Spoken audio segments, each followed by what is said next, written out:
Hello, beautiful souls, and welcome back to Women.Words.Wisdom Global. I'm your host, Imani Mwaura. This is a space where we engage, we equip, we empower, and enrich each other with the conversations that we bring to you. Conversations that are reflective, conversations that are intriguing, that are encouraging. Whatever it is that you find in these conversations, we are so glad that you're still with us. Let me give a shout out to everybody who's been supporting us by watching the content that we bring to you, those who've been liking and commenting, those who slide into the DM and give me feedback. This goes a long way to know that, yes, we are speaking to you. Help us get to reach more and more people. So if you've been hanging out with us and you've not yet subscribed, this is the best chance you have. Go there and click subscribe and remain in our ecosystem so that you are aware or you are alerted anytime we drop a new episode. Also, your likes and your comments will go a long way to help us even reach more and more people. And remember, you can also be our ambassador. Share this in your circles, in your groups, in your families, and let this conversation be heard by many and many more people. So it's always a joy to bring you these conversations. And today's conversation, I hope you are settled and you're ready for this. We bring yet another man. This is someone I have known for a couple of years. And yes, you have seen the name. Anthony Ndiema is joining us.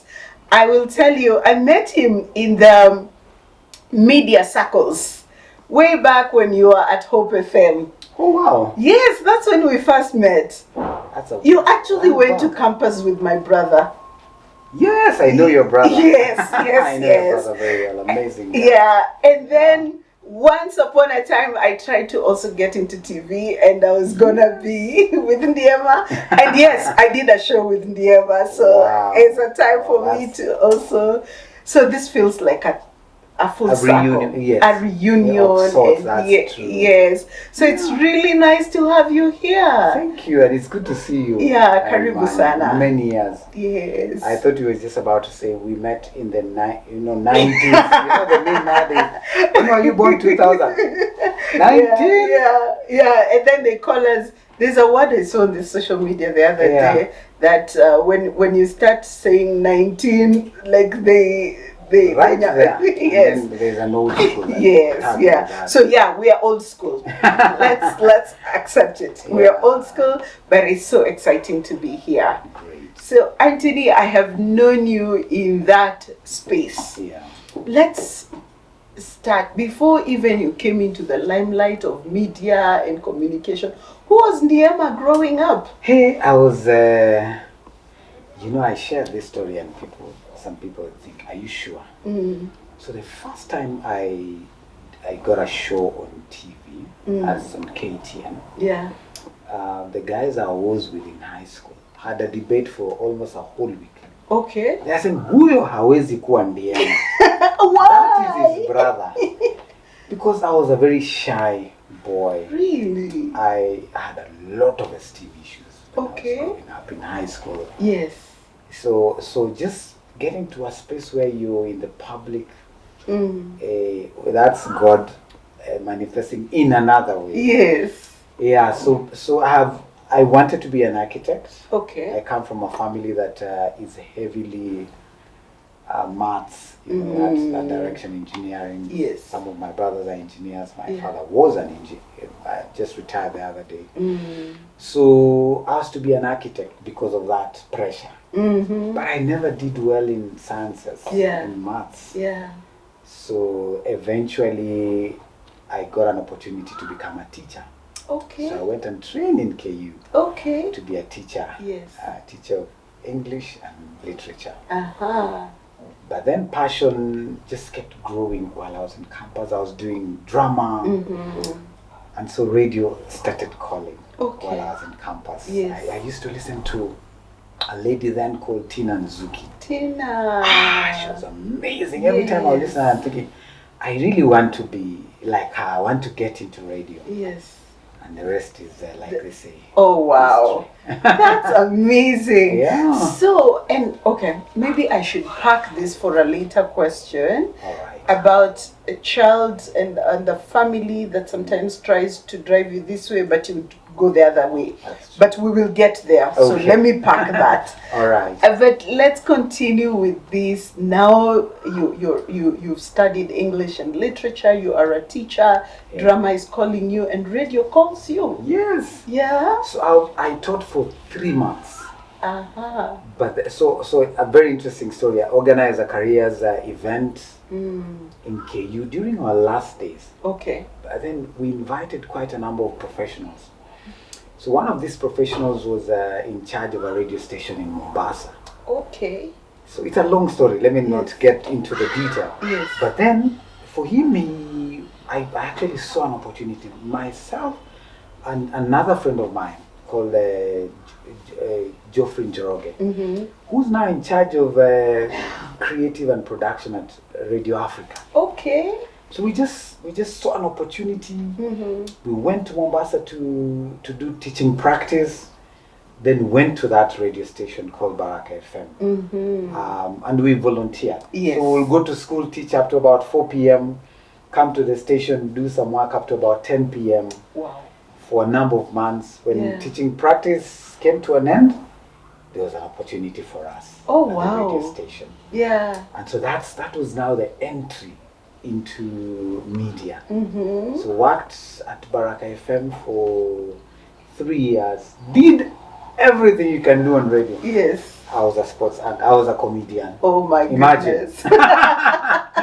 I did everything. I read news. I was in the creative department. Then now that's when an opportunity for Hope FM came. Then moved to Hope FM. So I only taught for 3 months teaching practice. Of course, later on I went to teach in the university. Late after that. They say once a teacher, always a teacher. So that was a bit of the journey, the transition from now being a teacher to getting into the media space. And it's been 2 decades. Since now getting into the media space. Wow. You know, in this podcast, we look for wisdom and wisdom nuggets. So I'm already now starting to pick those ones. And just the volunteer bit, you know, many times we want things to come our way. And what would you say about those opportunities to volunteer? Oh, let me tell you.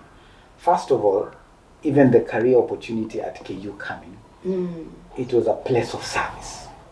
You know, just saying, you know what, I'll be in this committee, we'll be the ones to organize. So that opportunity found me in a place of service. And I was not serving because there was money. It was very joyful from the heart. That was one. Number two, volunteering and we volunteered for many months. We used to be paid 3,500 shillings. Just facilitation, you know, that's bus fare and so on. So there is a beauty, which I think we have lost. But there's such a beauty in serving. Imani, today, God has blessed me. I sit in places where you're told, please employ this person. You know, even in your own engagement business, you get to pull in people, say, come, let's do this project.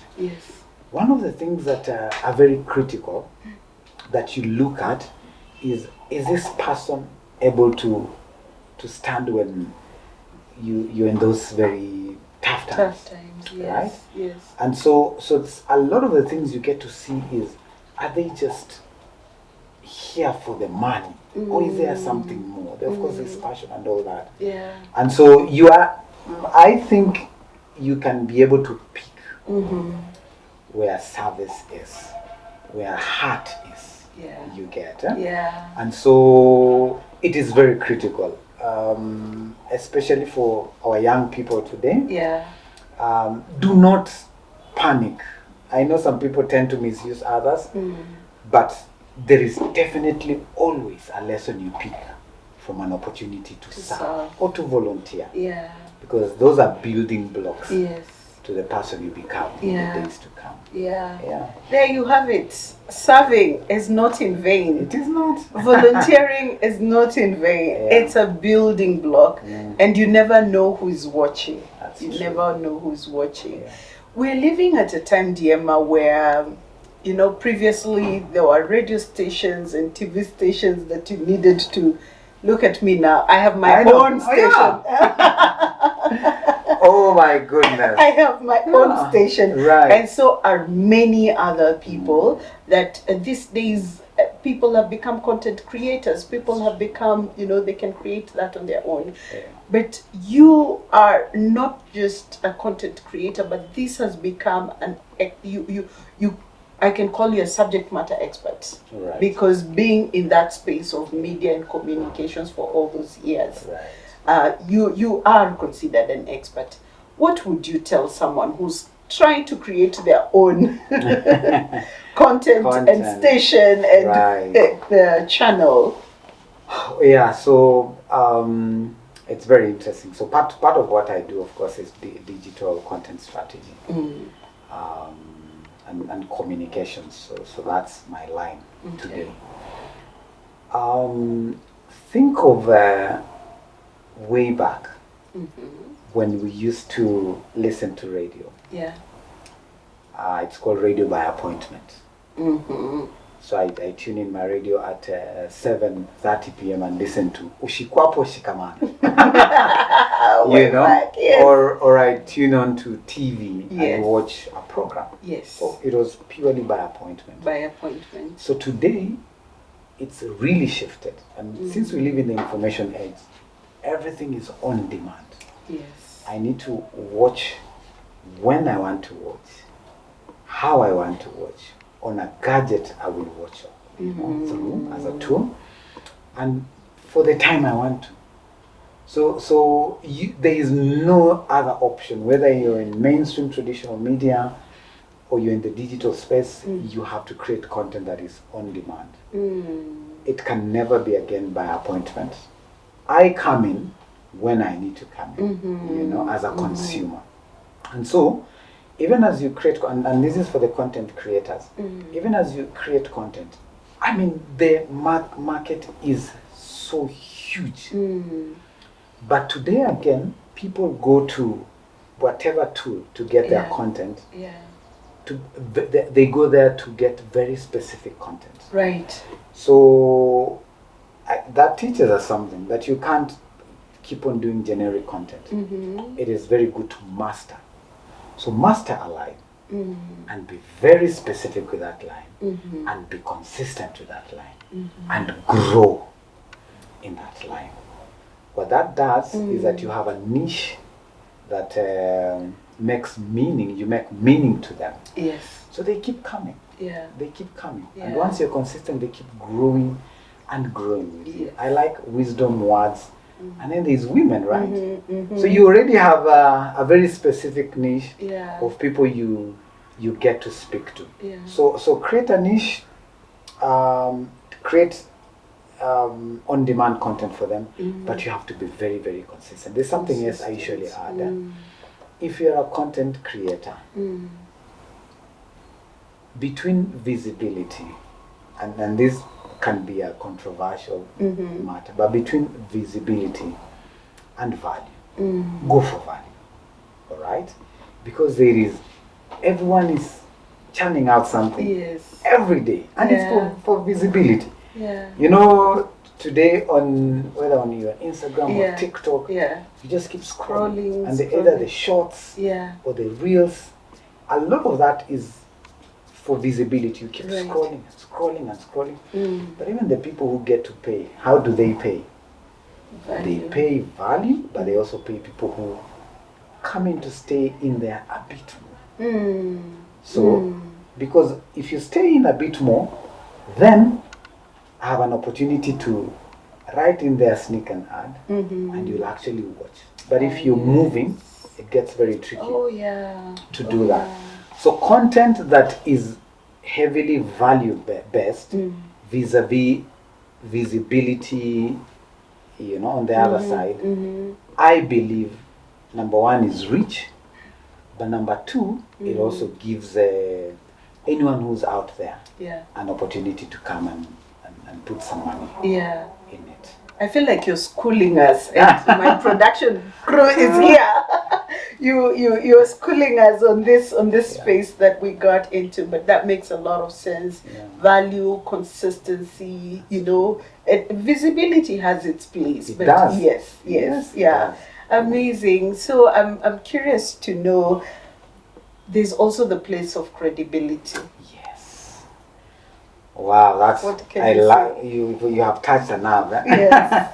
So Imani, you have seen a lot of influencers who hit a scandal, and probably that scandal was not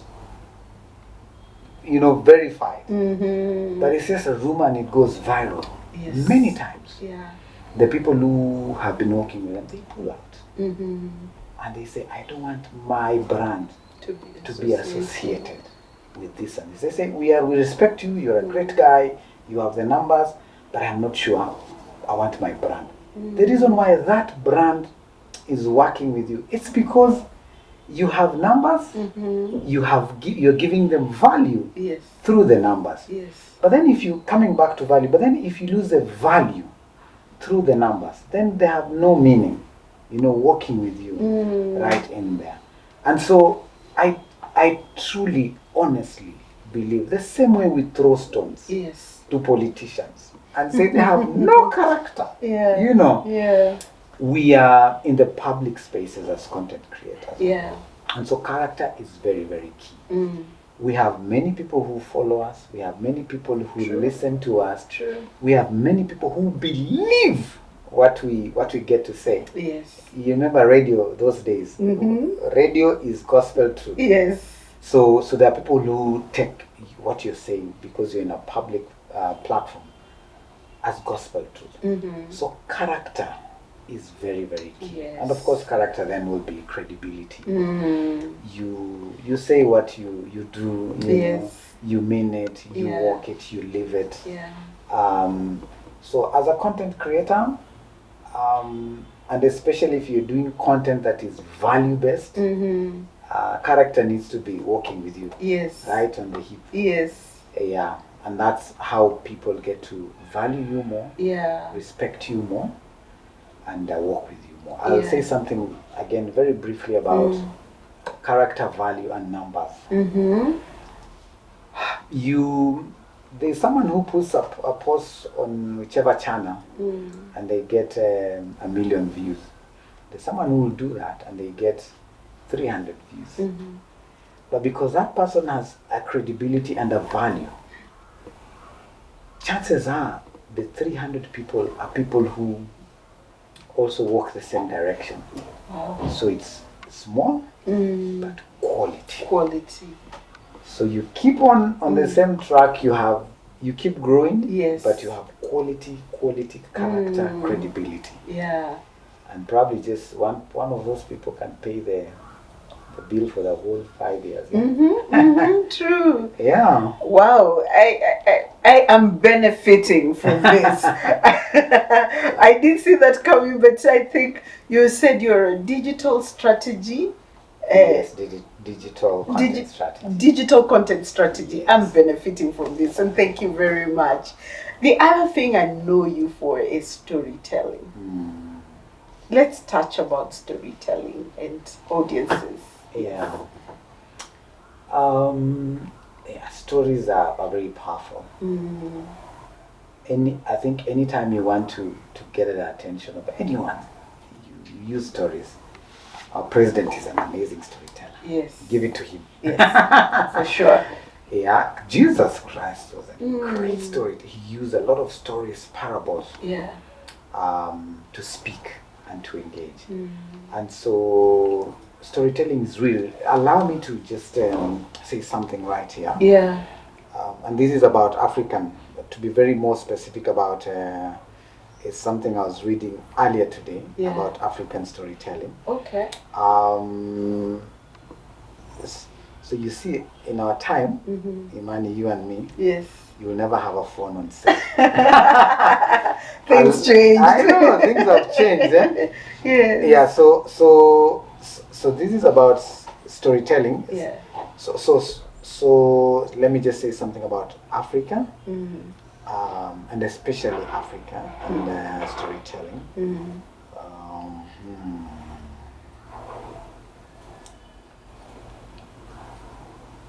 Okay.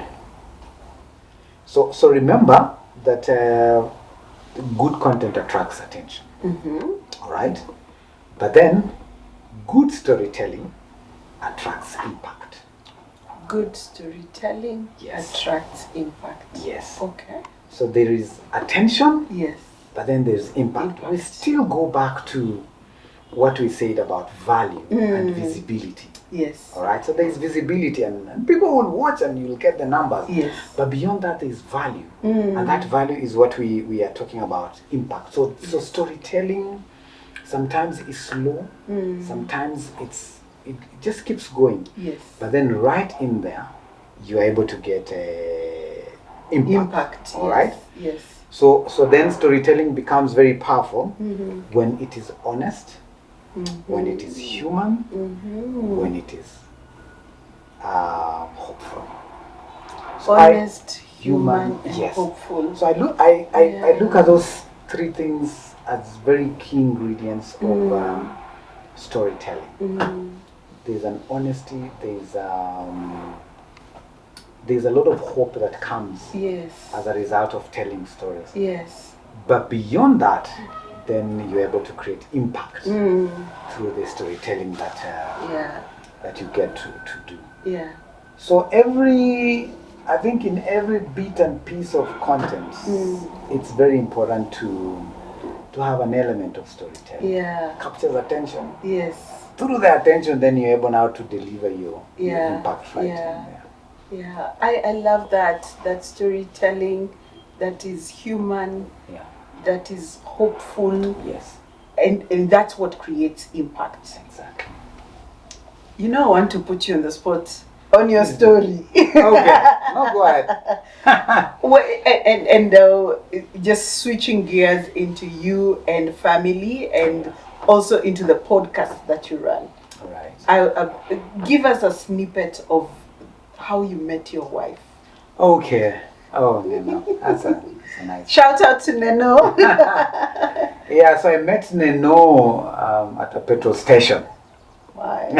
Oh. I usually joke, one of us must have been a pump attendant. Yeah, so met her there.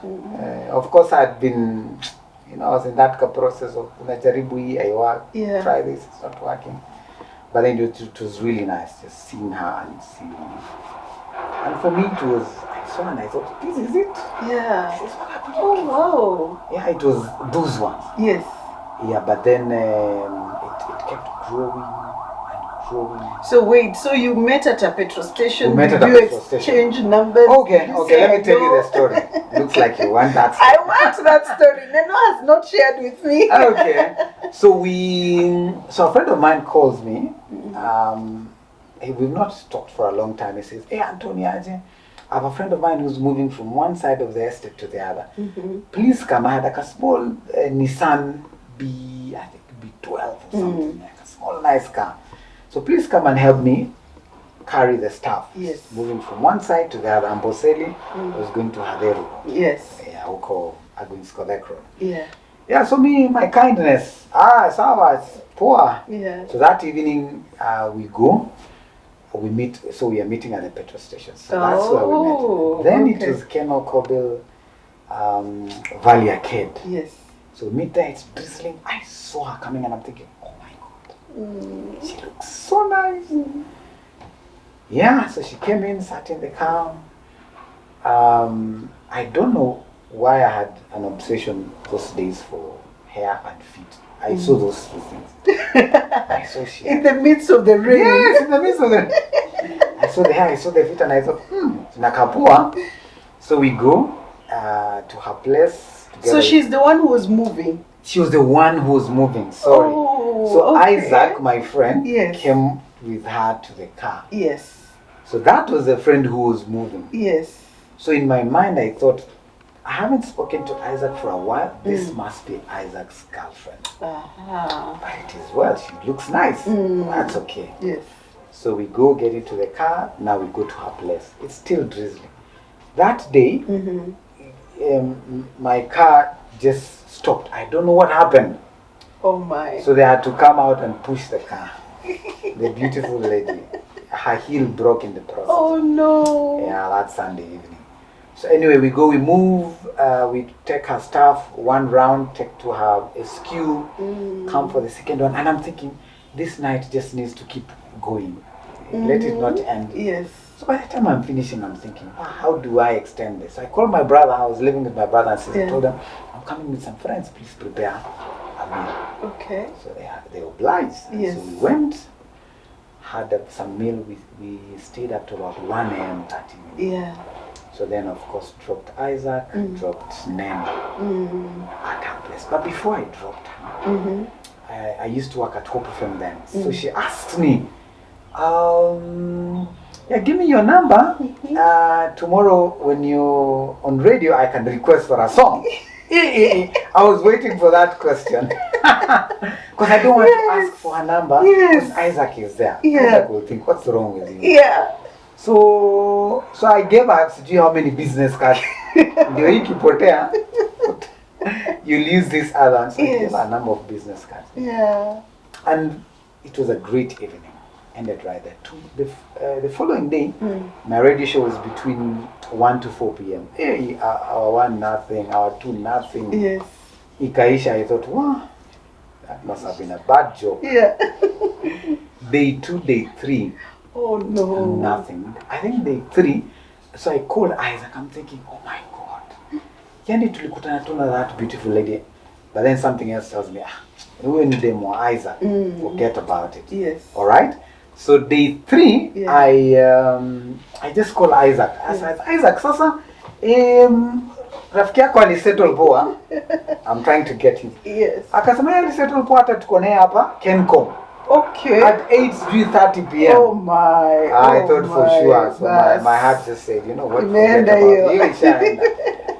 Yeah, so I closed the case, but I'm feeling something. I'm thinking, I really like that girl. Friday in the morning, same week, Isaac calls me and tells me, ni aje Anto, leo neno tutakuwa na neno unaweza come tujifunze guitar. Because I told him I need you to teach me guitar. It's very musical. Yeah. So I even had an event for work. I gave an excuse. Yes. So went to Isaac's to learn the guitar. Because Neno was there. Yes. Got there, I found her washing clothes. Okay. So I thought, hata she's married. Hata huyo ameolewa. Nimejileta huku nini. But she was quick to say she has no water at her place, so she has come to wash her clothes. We had a great evening. So I dropped her by myself. So I was dropping her answer. Is Isaac your boyfriend? Yeah. She told me, no. Hata akona demu yake US. Imani has basically we have 4 kids. Yes. The rest is history. Exactly. Now we are at 4 kids. We are at 4 kids. The rest is history. Amazing story. But you know what? Yes. It's been, and I say this with a lot of conviction, it's been a great 15 years. Wow. With men. Wow. And I'm not, with a lot of conviction. Yes. It's been a great 15 years. Yeah. Amazing stories, and even you showing that marriage is work. Yeah. And this far the Lord has brought you. you mentioned the 4 kids, and there's something I saw you doing. You're doing Yeah. something called Father's Code. Yes. Was it anything to do with the 4 children? Oh, we have. So other than what I do in the media space, I'm also very passionate about family. Okay. And so we also do ministry with an organization called Raising Future Parents. Yeah, so part of what we do right in there is just to train young parents, for us to deal with young parents about how to parent right. Okay. Especially in this digital era. How to parent right, gadgets, how and when to talk to kids about sex, training when kids are growing up. Yes. How do you discipline and so on and so forth. Okay. So that has kept inciting, just doing family the right way. Yes. And that's where Father Code was born. Because all of us, and men in this generation, yes, are going through so much. But men don't speak about the things they are going through. Men are beaten, not necessarily physically. The world beats them, they go home, they found spouses who beat them. They found children who beat them in different ways. But these men don't speak. Because they are macho. Yes. Because they were raised up to be kings. You're raised up to be a king. You come to the city. You find an empowered woman like you. Yes. Who thinks, haya, tuweke kila kitu kwa meza. Yes. What are you bringing on the table? Yeah. So they live with a struggle. They desire reassurance. They desire to be in a certain way. Some of them have father wounds, mother wounds. Yeah. And so Father Code just came out of that to have a conversation where men can speak. And let's talk about wounds you had that have carried on into your parenting, your adulthood, and how you father your children. Yes. And the agenda is just to have men who can be stable. Okay. And not just financially, but also very stable at home, and how they take care of their wives, but also their children. Yeah. That's how Father Code came out. Yeah. One day I'll share a story about my son. An amazing story. Yeah. That has inspired a lot of myself, just wanting to walk with the boy. And giving them reassurance. Yeah. And saying, what? God made you the head. There's a lot of responsibility that comes with that, that headship. Yeah. I'm happy to hear that there's such a space for men. And you're right to say now we're dealing with empowered women. And many other times in the different spaces, you find there's a lot of empowerment for women going on and on, and sometimes I'm challenged, who is empowering the men? And my response to it is that it takes a man to empower a boy or a fellow man. There are things as a woman I cannot understand for a man. And I'm happy to get to know these spaces that exist for men. Because then yes, we have places for men to go to, whether it's crime, whether it's I want to refer to a couple of episodes before that we have done for men and with men, and just to say there's a space for you as a man. Please get a space and belong. Amazing. Men are built amongst men. Yes. Oh, that's a powerful one. They are. Yeah.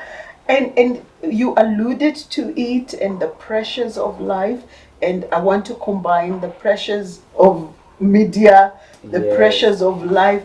How do you ensure you're balanced and you don't fall into all this? Wow, it's there's a lot of pressure that comes with responsibility, especially as a man. Women have their own share of it, and I respect it. Oh my goodness. Yeah. Taking care of the home is a whole other experience for the women. Yes. But for men, there's an expectation, and a huge expectation. I'll tell you a story. About 2 years ago, I used to work with a standard group. Yes. And I was in charge of all these radio stations. And there was a lot of expectation. And then, because things were not doing it, the organization was not running well, at some point I had to leave. We had to be let off. Yeah. And so you land here, you're used to be stepping out, doing things. Thank God for me, at least I had a business. That was my fallback. Yes. And so men have found themselves in those places where you have no job, you have no income, you have, and probably even in those spaces there are people, you lose a lot of friendships and even very close relationships, including your wife, and you know, that kind of a thing. And so you find men who become very vulnerable, they get into depression and so on and so forth. And that's a very hard place for men. Lots of pressure. I needed to mention that. And just to say that for me, when I got into that place, thank God when you have a support system. And I would love to encourage anyone, whether you're young or old. It's harder to get friends when you're older. Yes. So make them when you're when you're younger. Yeah. And let them be real accountability, you know, partners in one way or the other. So for me, what has really helped me being in this media environment, there are people, some people who think you're a celebrity, you know, not here, not there. Yeah. There are people who think you have influence, and so on. So what has really helped me, I'll mention three things. One, accountability. Okay. We have this group of people that we have worked with for the last 20, how many years? Yeah, probably 20 years or so. We meet once every month. Wow. And we sit down and we talk and we say, so we do that as couples. But we also meet as men sometimes and say, Buddha, Nini, what's the issue? Yes. Where are you? What's happening? There's a girl anakusumbua job. Tumsotaje. We get very vulnerable. Yeah. And accountability makes you very, very solid. And you know, huwezi kimbia, kuna watu watakuja kukaishi chini. They know you before you became anything, before you got married. So they will ask you real questions. Number two, influence. I say that influence is stewardship. When God has given you an opportunity to be of influence through this podcast, when you're in charge, you know, that is stewardship that He has given you. So you need to make sure that you become a good steward of that influence. If that is always in your mind, that I am a steward of this influence, then you will keep doing it right. Because when you sleep and do it wrong, you realize that you've lost the stewardship, but you've also lost a lot of people who trusted that influence that God gave you. Number two. Number three is how do you keep sane? How do you survive the tides? How do you walk the journey and you know, keep having the influence and keep getting better? You know what is God?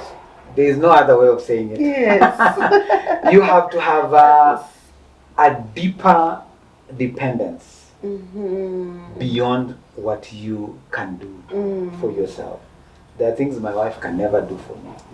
There are things my parents can never do for me. There are things I can never do for myself. I always have to go back to where it really matters. I say, God, this one, please deal. I don't know how to deal with this. And teach your children to know the vulnerability that you also have someone else that you look up to and you depend on. Yeah. So that when, those bad days, even for them, they say, please talk to God. Your God will sort. They know that. They know that. You can never be a macho parent to your kids all the time. They need to know that you also depend on God. Yeah. So those three things, I think, have really been very helpful. They ground me. Yeah. So accountability. Yes.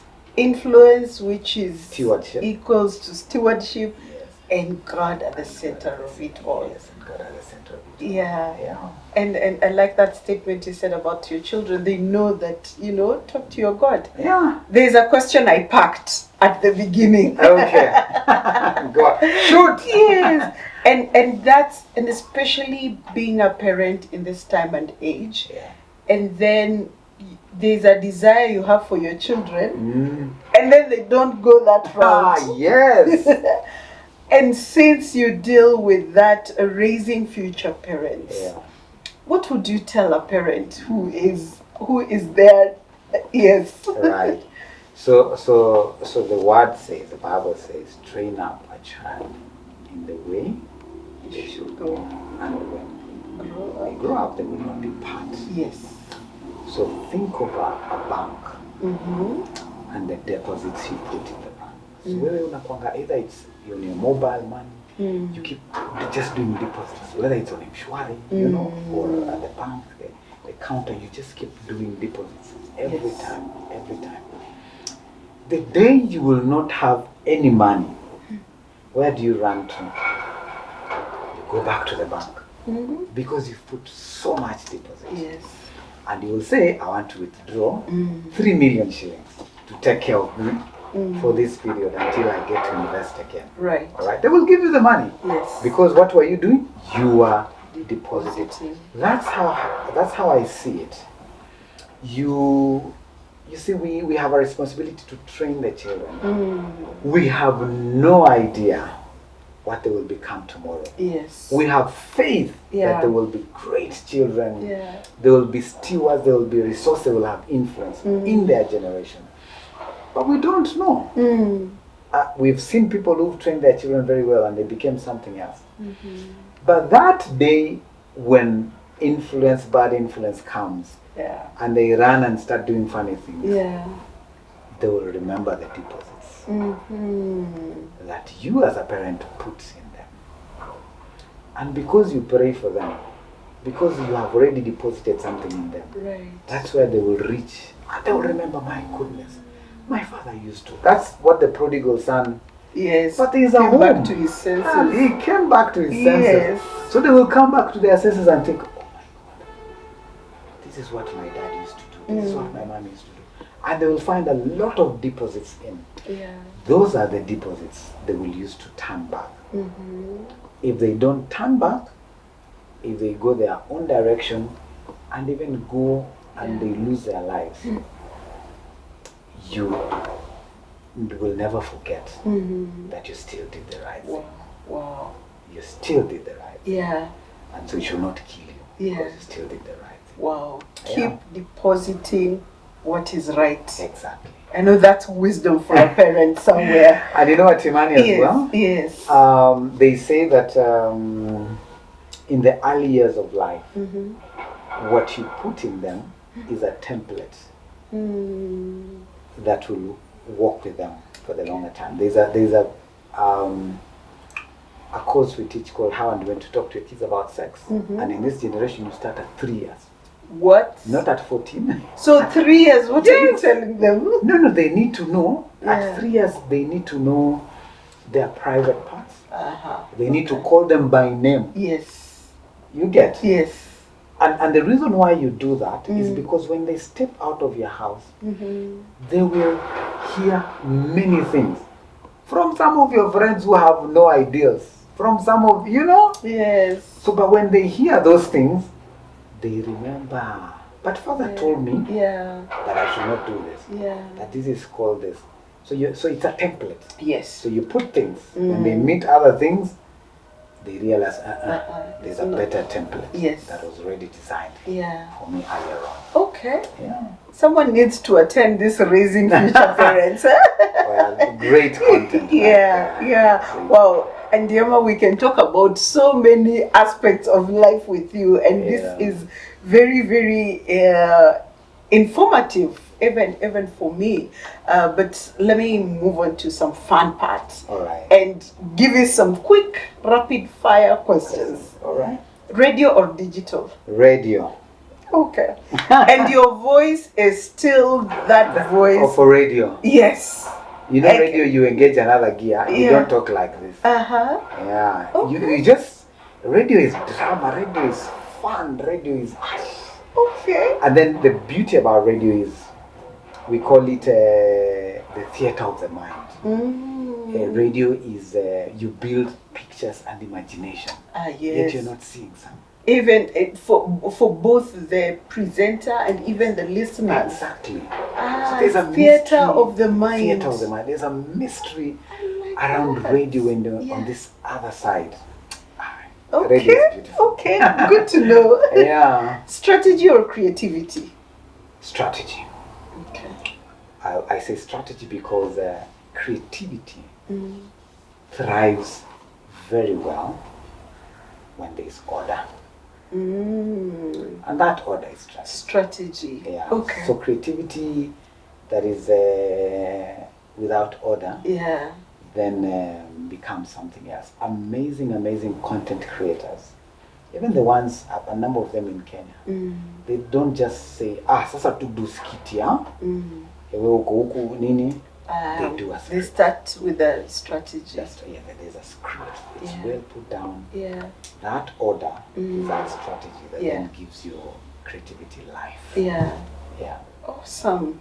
Mentor or mentee? Both. You need a mentor and you need a mentee. Yes, yes. Because as you grow people, people need to grow to reproduce themselves. Yeah. So it's a channel that needs to keep on going. Yes. Okay. Yeah. Great. The final one leadership quality or one leadership principle to live by that has worked in your life. I will go back to what I said. Influence is equals to stewardship. And so I've mentioned two things on those. Character, integrity is equals to value. So you have to, as you steward the influence you've been given, then there needs to be a lot of character and integrity. The more you do that, the more value you add to people in your circles. And those who just watch you, this one you can't compromise. He has firm character. Wow.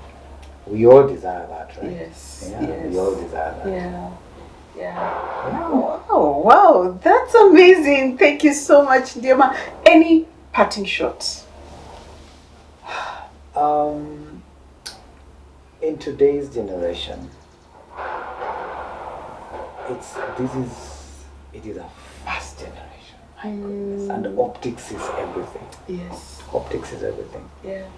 I will go to in the evening, sit at home and probably binge for 4 hours, 6 hours. Scroll. And probably there's a young man I asked the other day, so how many videos did you watch? That day he said he had watched 485 videos. Reels. You just keep moving, But there's no value that he's gotten. I asked him, so what did you leave with this? Nothing. He's just tired. Yeah. You know? For watching and watching, you know, endless. Yeah. So I pray that in this generation where there's too much binging and too much optics and too much social media, that we will settle down and find value and find value in what we consume, because in they say what you feed grows, what you starve dies. So that you feed the right thing, and then those are the channels that you keep feeding others, and starve those things that kill you. So that they also die. Wow. Wow. That's my philosophy when it comes to content. Wow, thank you so much. truly appreciate. I know our viewers have received a lot of wisdom, and let's get to hear what you're carrying with you today. For me, a couple of words are sticking out: value, integrity, stewardship, and digital content strategy. My people are hearing me. Thank you so much, Ndiema, for being with us. Thank you for engaging with us. Keep on engaging. Let's keep on growing and let the world benefit from the wisdom we're getting from here. Thank you for staying with us. Until next time, God bless you and see you in the next episode.